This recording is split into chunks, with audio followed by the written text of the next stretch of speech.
Grab the rudder. No. No. If you're unaware for whatever reason of this game, Valheim, it's incredibly popular. There's many people covering its popularity. I don't need to go into that. I want to touch on 3 points. I want to talk about the amount of time that I've dumped into this game. I want to talk about the aesthetic of this game, and then I want to talk about the core reason that I've dumped the amount of time I have into it, which is building. So as far as the amount of time I've got here, let me see if I can pull this up. Actually, does it say here? Yeah, 214 hours. And I would say all of that is spent just building stuff and not doing anything entirely appropriate. However, for the first, I would say maybe 60 to 100 hours, I spent my time playing the game as vanilla as possible for the sole purpose of just kind of getting used to the game and getting an understanding of the game. And the things that I noticed the most right off the bat was the satisfying combat and exploration. I mean, this game is just filled with a really nice, satisfying, I mean, there's really just not a better word for it, combat system that just, when you hit things, it feels it connects. When you get stronger, it feels it connects even better. You know, using the right weapons for the right enemies, all that stuff seems to matter quite a bit. You don't ever feel super OP within reason. I mean, I guess you could sit there and over level your character's certain sets of skills and then start to feel really OP, but again, it doesn't take anything away from the combat. It's still like, it's got that Dark Souls kind of thing. How you doing, M4? It's got that Dark Souls kind of feel to it where anything could kill you, but at the same time, as long as you're kind of always on your game, then you're going to be fine. I would say it's a good resource gathering loop. So anything you have to build, you have to gather resources to do so. But like the tree chopping is incredibly satisfying. Any one of these trees that you chop down can come and fall on your head and ruin your day. And I'll get into the organic progression system. That actually kind of, this leans into this. So the resource gathering, you use wood mostly, but then you can start to use stone down the line for other purposes, and then you can get ores and so on and so forth. Another aspect regarding the game that I really do like is the organic progression system in this game. So it feels like you're learning these things that you can do, these materials and what they're capable of as you're going through it. Like, you break down a piece of wood. Let's say you chop down one of these trees, it'll bring up wood. Let's say you chop down, there's like this white tree over here off to the left.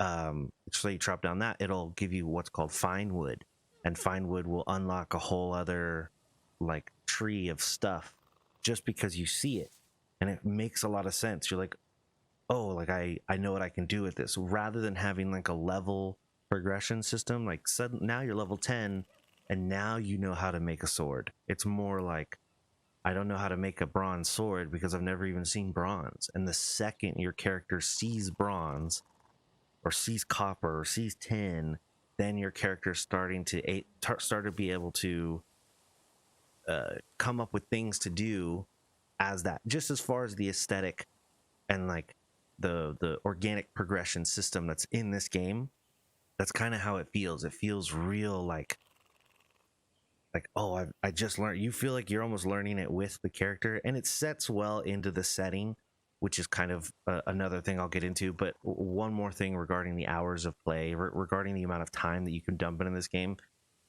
is definitely, it brings back on a grander scale than I would say even Minecraft. It brings back co-op play. Like, it really brings back co-op play. Like, your character, the things you deal with, you want to deal with your friends. You want to build a village. You want to share your buildings. You want to share the experience of going off and doing something. You're going to spend 20 minutes going in some direction, you're going to die. You're going to want to get a hold of one of your buddies to hop in with you to go get your stuff back, unless you're stubborn like I am. So yes, I am recording this for YouTube. I would say for sure the hours played encompasses all of those things. It's definitely due to the exploration, due to the satisfying combat. The resource gathering loop is just, I need to build this wing of my house. I need to go cut down 10 trees, so on and so forth. The organic progression just feels like you're really doing what your character's doing or whatever. And then the co-op is just like a little cherry on the top of the sundae right there. The second part that I want to get into regarding the game is its aesthetic. It's obviously a Viking game, and it's set in this setting, but it's not the focus of the game. Kind of like, I'm gonna kind of use Assassin's Creed Valhalla as an example. It's very Viking heavy. The lore is kind of really important. What's happening to the character is really important. But in this game, it's kind of a backdrop. It's not even. It almost could have been anything else. And yeah, Viking Yakuza, yeah, because of my tattoos. It could have been anything else, and it still could have worked. But having that Viking backdrop to this really allows for a lot of really cool, fantastical, like fun stuff that Viking lore has. I would say for sure, it gives me hope for the future of all the cool crap that could happen. Because already they have, right off the bat, you deal with, there's a little lizard right over there in front. It's called a neck, and you wouldn't even know. I've never heard of that. I would say that's a lizard, but it's called a neck. And then there's something else in the game that I forget exactly. There's gray dwarves that come out of the woods and try to kill you on a constant basis, and they kind of trickle in just on a little form of this lore, and then later you start dealing with skeletons and drakes and trolls, and there's werewolves. I've never seen one naturally. It's awesome to kind of get into the lore of what this game has as far as potential goes. And the developers seem to, they're saying the game is about 75% complete, and because it's an early access game, and it's about 50% feature complete. So I think that's exactly how to put it. I could be a little off there, but there's still a lot to add to it. I think they want to do a lot more as far as the ocean goes. I think they want to do a lot more as far as, there's a couple more biomes that they want to get into. So as far as that backdrop of all of this Viking lore and stuff like that, it gives me a lot of hope for whatever could be in the future because of how cool some of this stuff is. The overall look, as far as the aesthetic, I think it looks really pretty. I don't think the graphics take anything away from me. I know looking at it at first, it was definitely harder to, I don't know, harder to get into. It looked like it was a PlayStation game from the get-go, like a PS1 game. But it's very immersive just because of the colors, the setting, the focus on the work that you have to do. Like, again, to go back to the resource gathering loop, it's definitely a lot of fun to get into this game, but it's also very immersive in its setting. And then as far as the biggest reason I've spent 200 hours in this game, and I'll walk over here, my character is covered in tattoos and donning a pickaxe because it's the only weapon that you can hold that looks this cool. Or not weapon, just only tool that I have that does this. Building by far is the biggest core reason, it's saving right now, that I have played the most in this game. A metric, like, fuck ton of my time has been spent building things, crafting buildings, making things look lived in and interesting to some degree.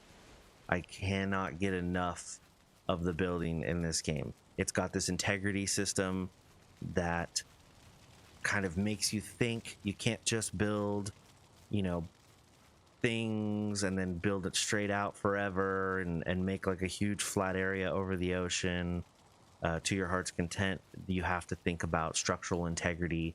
You have to think about, you know, where you're going to place things and how you're going to brace things, and it kind of limits you to a degree, but it limits you in a way that feels organic and feels reasonable. It's very simple, but it's also able to be as complex as you like it to be. You start out with something like a box with a little roof on it, and then eventually you can turn into, you know, some kind of longhouse with little pointy edges, and you can almost build anything. I have some other stuff I can show off here real fast that show the amount of almost anything that you could build. So I just kind of showed off a little house, and now I'm going to show off something like a way to go ham or extra in this game that in a way that you don't need to do. Oh yeah, the Valheim Plus thing messes with a lot of stuff. Grab the rudder. No. No. Great, just classic. I hope a 200-hour review from somebody who spent all of their time building is somewhat valuable to some people. I know I'm not. I haven't even completed the second boss. No, the fourth boss. Naturally. So, yeah, that's where I come from on this game. Hello. Thank you very much for watching what we just put together, or listening to what we just put together. I don't know. Do people just listen to this kind of stuff? You can if you want. Either way, what I'm getting at, thank you very much. If you dig this kind of content, you can hit the follow button, or you can come over onto Twitch. That's twitch.tv/smugbuffalo and hang out with us every morning. We do this Monday through Friday, 10 a.m. We do a talk in the beginning of the stream, and then afterwards we play some video games. A lot of it lately has been Valheim, because that's all I'm into. If you want to come over to Twitch, you can see stuff that we do, kind of like this. Set it out again.